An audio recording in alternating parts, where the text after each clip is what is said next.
नमस्कार दोस्तों, मैं दीपक शर्मा अंग्रेश आपका स्वागत करता हूं द लीगल चैम्बर में।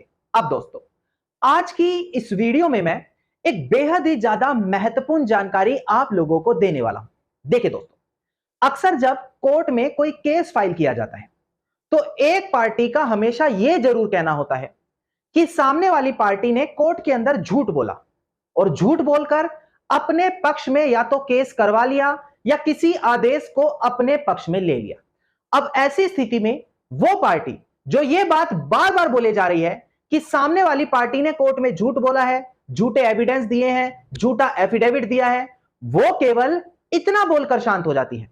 उसको ये नहीं पता कि अगर एक पार्टी कोर्ट में आकर झूठ बोल रही है तो उसके ऊपर कानूनी कार्रवाई कराकर उस पार्टी के खिलाफ आजीवन कारावास यानी कि जब तक वो जिंदा है उसको जेल में रखा जा सकता है या फिर मृत्यु दंड तक दिलवाया जा सकता है। और यह चीज में जो हमारे नए कानून आए हैं उसके तहत, और इसके अलावा ऑनरेबल सुप्रीम कोर्ट की एक बिल्कुल लेटेस्ट जजमेंट आई है जहां पर यही चीज क्लियर की गई कि अगर एक पार्टी कोर्ट में झूठा एफिडेविट दे रही है, कोर्ट में झूठ बोल रही है, तो कैसे अब उसके खिलाफ सख्त कार्रवाई की जाएगी और कौन कौन से ग्राउंड्स वहां पर देखे जाएंगे। तो यकीन माने आज की वीडियो आप सभी लोगों के लिए काफी ज्यादा इंफॉर्मेटिव होने वाली है, क्योंकि इस वीडियो के माध्यम से आप झूठ बोलने वाले व्यक्ति के खिलाफ सख्त से सख्त कार्रवाई करा सकेंगे। अब दोस्तों, अगर आप लोगों को हमारी ये वीडियोस अच्छी लगती हैं, अगर आप लोगों को हमारी तरफ से किए गए एफर्ट्स अच्छे लगते हैं, तो मेरा आप लोगों से अनुरोध है इस वीडियो को आप लाइक जरूर करें, ज्यादा से ज्यादा शेयर जरूर करें और अपना वैल्यूएबल कमेंट सेक्शन में जरूर लिखें। तो चलिए दोस्तों, अब आज की इस वीडियो को हम ज्यादा लंबा ना करते हुए आज की इस वीडियो को स्टार्ट करते हैं।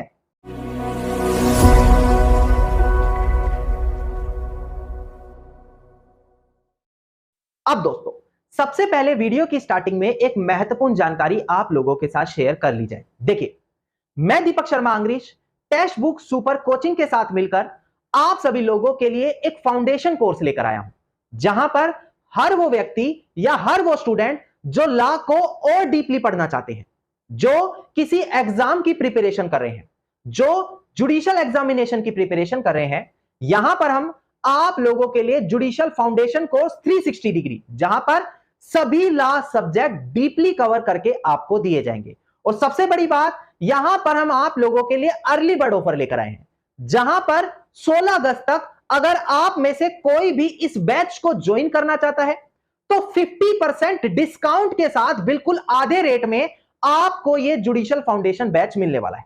तो आपको तुरंत क्या करना है, इस वीडियो के डिस्क्रिप्शन में जाना है, वहां पर आपको बैच का लिंक दिखाई देगा, वहां से आप इस बैच को ज्वाइन कर सकते हैं।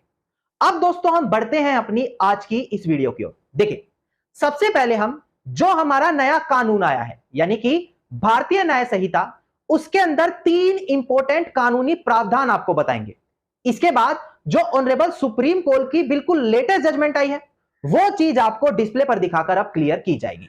ध्यान दें, इंडियन पीनल कोड 1960, जिसे हिंदी में भारतीय दंड संहिता बोला जाता था, यह कानून अब बदलकर भारतीय न्याय संहिता बन चुका है। और आज हम भारतीय न्याय संहिता के 3 इंपॉर्टेंट कानूनी प्रावधान आपको क्लियर करने वाले हैं, जो इसी बारे में बात करते हैं कि अगर कोई कोर्ट में झूठी गवाही, झूठा एफिडेविट दे, झूठी स्टेटमेंट दे, तो उसके खिलाफ कितनी सख्त से सख्त कार्रवाई अब कानून में की जाएगी। एक बार अब आप डिस्प्ले पर ध्यान दें, मैं तीनों आपको प्रोविजन एक एक करके डिस्प्ले पर दिखा देता हूं। ध्यान दीजिएगा दोस्तों, डिस्प्ले पर आप देखिएगा दोस्तों, डिस्प्ले पर आपको सेक्शन 229 ऑफ भारतीय न्याय संहिता दिखाई दे रहा है। यह क्या बोलता है, whoever intentionally, यानी कि अगर कोई जानबूझकर कोर्ट में फॉल्स एविडेंस देता है, झूठी गवाहियां देता है, झूठे एविडेंस देता है किसी भी जुडिशियल प्रोसीडिंग के खिलाफ, या फिर जानबूझकर फॉल्स एविडेंस क्रिएट करता है ताकि उनको कोर्ट के अंदर बाद में इस्तेमाल कराया जा सके, तो ऐसी स्थिति में उस व्यक्ति के खिलाफ 7 सालों तक की सजा का प्रावधान है। इसके अलावा उसे 10,000 रुपए के फाइन से भी दंडित किया जा सकता है। अब यह नॉर्मल सिचुएशन है कि नॉर्मल कंडीशन में भी कम से कम 7 सालों तक की सजा का प्रावधान है। इसको हम एक स्टेप और आगे लें और अगला सेक्शन देखें, यानी कि सेक्शन 230 ऑफ भारतीय न्याय संहिता। देखिएगा, इसमें बताया गया है कि अगर कोई जानबूझकर कोर्ट में झूठा एफिडेविट एविडेंस दे रहा है या जानबूझकर झूठे एविडेंस क्रिएट कर रहा है क्योंकि उसको पता है ये बाद में कोर्ट में इस्तेमाल किए जाएंगे, अगर वो किसी ऐसे केस के अंदर इन एविडेंस को झूठा बनाकर दे रहा है जहां पर सामने वाले व्यक्ति को उसके झूठ बोलने की वजह से कैपिटल पनिशमेंट यानी कि मृत्यु दंड मिल सकता है।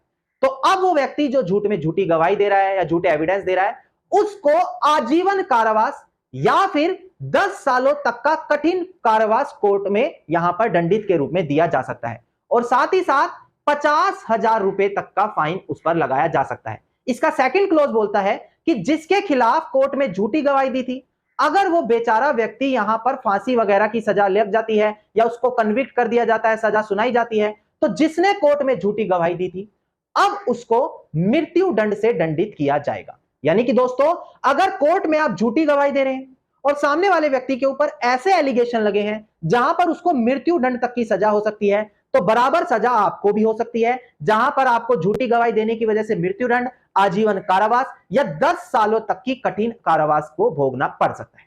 अब इसके अलावा इससे अगला सेक्शन 231 जो मैं आपके लिए लेकर आया हूं, यह भी आप लोगों को समझना बेहद ज्यादा अनिवार्य है। एक बार आप डिस्प्ले पर ध्यान दीजिएगा, यह लास्ट सेक्शन भी मैं आपको क्लियर कर देता हूं। देखिएगा दोस्तों, इसमें बोला गया है अगर आप कोर्ट में झूठे गवाहियां दे रहे हैं, एविडेंस दे रहे हैं या जानबूझकर झूठे एविडेंस क्रिएट कर रहे हैं ताकि उनको बाद में कोर्ट में इस्तेमाल किया जा सके, पर सामने वाले व्यक्ति के ऊपर ऐसे अपराध लगे हुए हैं जहां पर उसको हो सकता है आजीवन कारावास हो या 7 साल या उससे ऊपर की सजा हो, तो ऐसी कंडीशन में आपको सेम वही सजा होगी जो सामने वाले व्यक्ति जिसके खिलाफ आप झूठी गवाही दे रहे हैं उसको वहां पर होती। तो ये तीनों सेक्शन हमें उस बारे में बताते हैं जहां पर आप कोर्ट में झूठी गवाही देंगे, झूठा एविडेंस देंगे, झूठ बोलेंगे और वहां पर आपको कम से कम 7 साल की सजा होगी और ज्यादा से ज्यादा मृत्युदंड या आजीवन कारावास हो सकता है। तो यहां से आपको यह तो पता लग गया कि नए कानून के अंदर अब झूठ बोलना बिल्कुल भी बर्दाश्त नहीं किया जाएगा और अगर आपके खिलाफ कोर्ट में कोई झूठ बोल रहा है तो अब आप उसके खिलाफ सख्त से सख्त कार्रवाई करा सकते हैं। नाउ हम बढ़ते हैं ऑनरेबल सुप्रीम कोर्ट की बिल्कुल लेटेस्ट जजमेंट के बारे में जो इसी चीज को हमें अब यहां पर क्लियर कर देती है।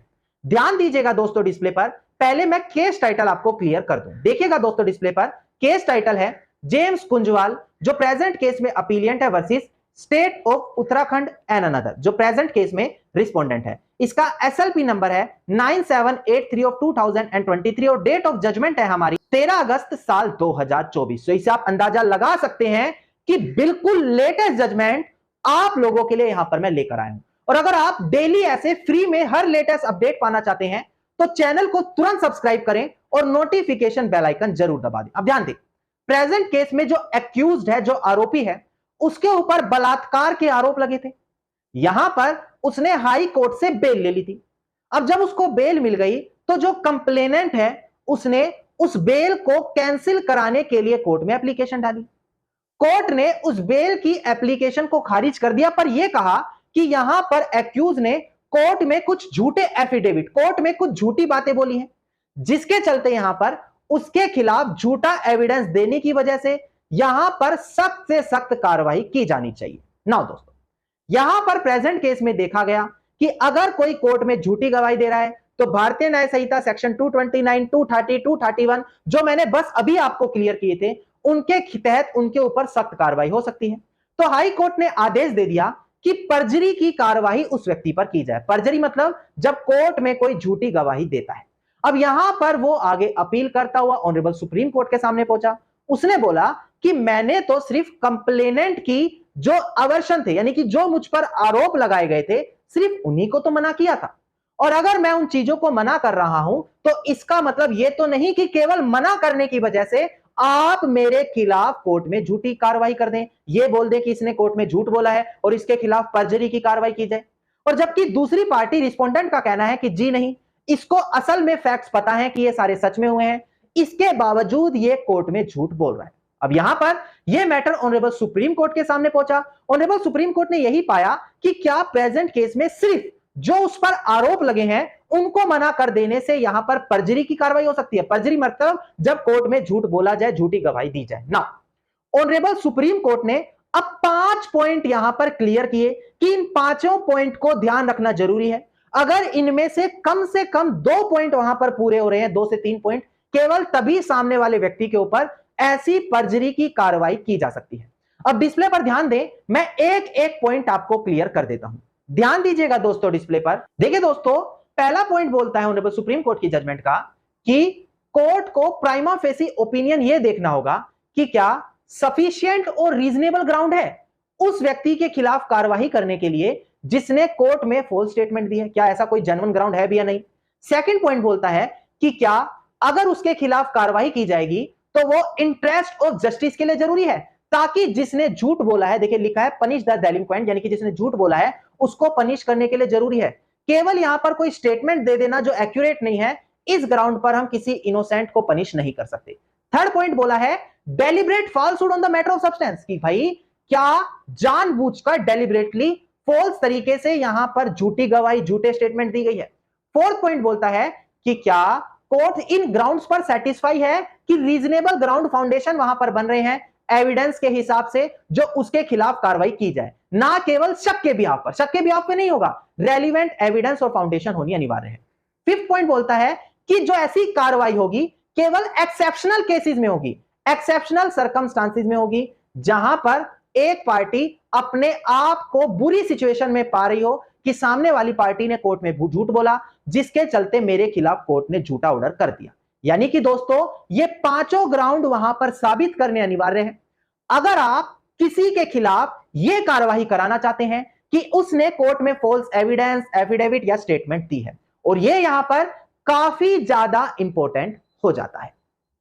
धन्यवाद दोस्तों, उम्मीद करता हूं वीडियो में मिली जानकारी आप लोगों के लिए बेहद ज्यादा लाभदायक साबित होगी। आज की वीडियो में मैंने आपको सुप्रीम कोर्ट की लेटेस्ट जजमेंट में जो पांचों पॉइंट क्लियर किए, जो अगर आप किसी के खिलाफ कार्रवाई कराना चाहते हैं तो कम से कम 2 से 3 पॉइंट साबित करने अनिवार्य हैं, तभी उसके खिलाफ भारतीय न्याय संहिता सेक्शन 229, 230, 231 यानी कि पर्जरी की कार्रवाई, फॉल्स स्टेटमेंट की कार्रवाई हो सकती है। अगर आपको हमारी आज की वीडियो अच्छी लगी तो वीडियो को आप लाइक, शेयर और कमेंट जरूर कीजिएगा। अगर आप अपने किसी पसंदीदा टॉपिक पर हमसे वीडियो पाना चाहते हैं तो वीडियो के कमेंट सेक्शन में आप उस टॉपिक का नाम लिख सकते हैं। और अगर आप हर लेटेस्ट अपडेट से खुद को अप टू डेट रखना चाहते हैं तो चैनल को तुरंत सब्सक्राइब करके नोटिफिकेशन बेल आइकन आप जरूर दबा दें।